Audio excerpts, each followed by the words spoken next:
বাবুরে আমার জীবনে এত জঘন্য জঘন্য ঘটনা ঘটে কেল্লাই রে বাপ। মানে ব্যাড এক্সপিরিয়েন্সে আমার জীবনটা পুরো ফুল টু ফ্ল্যাপ বড়ি গেছে রে বাপ। কি হয়েছে আমাকে একটু খুলে কত।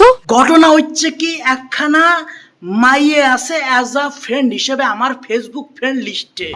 না এটা দেখতে ভাই একদম সুমু, মানে বলতে পারো মাথার কেশেরতে শুরু করে পায়ের নখ পর্যন্ত কামুখি ভরা ভাই। মানে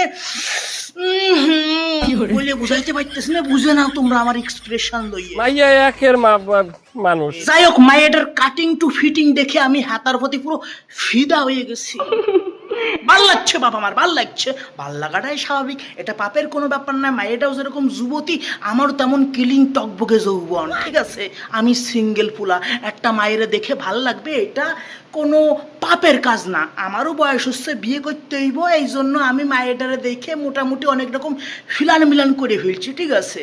তো বিগত 7 দিন ধরে মায়েটারে দেখতেছিলাম। কালকে রাত্রেবেলা মায়েটারে সাহস করে আমি মেসেঞ্জারে বললাম যে হ্যালো এক্সকিউজ মি, তোমার লগে একটু আমার কথা আছে, তোমার ফোন নাম্বারটা একটু কি দেওয়া যাবে? মায়েডা নাম্বারটা আমার দিয়ে দিছে, হোয়াটসঅ্যাপ নাম্বার। বলেন কি, সুবহানাল্লাহ। রাত্রেবেলা আমার হোয়াটসঅ্যাপ নাম্বার দিছে, কিন্তু আমি ভদ্রতা সুলভ আচরণ দেখাইতে রাত্রেবেলা আমি SMS করি যে না না কন্ট্রোল কন্ট্রোল উদয়, এত আবাদের মতন করলে পরে মায়েটা কিন্তু তোমার লগে কথা বলবে না, এই জন্য রাতটা তুমি কোনো মতে একটু কাটাও আর কি। প্রচুর কষ্ট করিয়ে নিজের মানে কন্ট্রোলে রাখে রাত্রেবেলা আমি কোনো রকম SMS কিচ্ছু করি নাই, শুধু মন ভরা আবেগ এবং আনন্দ লইয়ে রাত্রেবেলা আমি নাকে নসি ঢুকোয় ঘুমাই পড়ছি। তো সকালবেলা ঘুমেতে উঠাই মায়ের আমি SMS করি।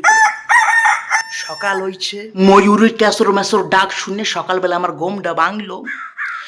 ঘুমেতে উঠে নানান রকম আশা আকাঙ্ক্ষা, অনেক রকম মানে ভাবনা চিন্তা লইয়ে চোখ ডলতে ডলতে উঠিয়ে দাঁত মাত মাইজে হাগিয়ে মুইতে ফ্রেশ হইয়ে 9টার সময় মায়ের আমি একটা SMS করলাম, হাই কেমন আছো? কি মোহব্বত, আহারে। ভাই লগে লগে মায়েডার ওই হোয়াটসঅ্যাপ নাম্বারের থেকে আমার ফোনের নাম্বারের মধ্যে একটা অটো SMS চলে আসলো। অটো SMS কি জিনিস? দেখা কোনো একটা এজেন্সি কিংবা কোম্পানিরে কিংবা কোনো একটা সংস্থারে তুমি কোনো SMS করলে পরে সেই পাশের থেকে একটা অটো SMS অটোমেটিকলি তোমার ফোনের মধ্যে হান্দায় যায়। ওটা সেট করা থাকে, কোনো কোম্পানি বা এজেন্সি নিজেরা আঙুল টিপে তোমারে লেখে না, অটোমেটিকলি সেট করা থাকে। সেরকমই আমি মায়েটাকে লেখলাম যে হাই কেমন আছো, লগে লগে ওর হোয়াটসঅ্যাপ নাম্বারের থেকে আমার হোয়াটসঅ্যাপ নাম্বারের মধ্যে একটা সুন্দর SMS অটোমেটিকলি ঢুকে গেল। লেখা রয়েছে অডিও কলে 500, ভিডিও কলে 1000।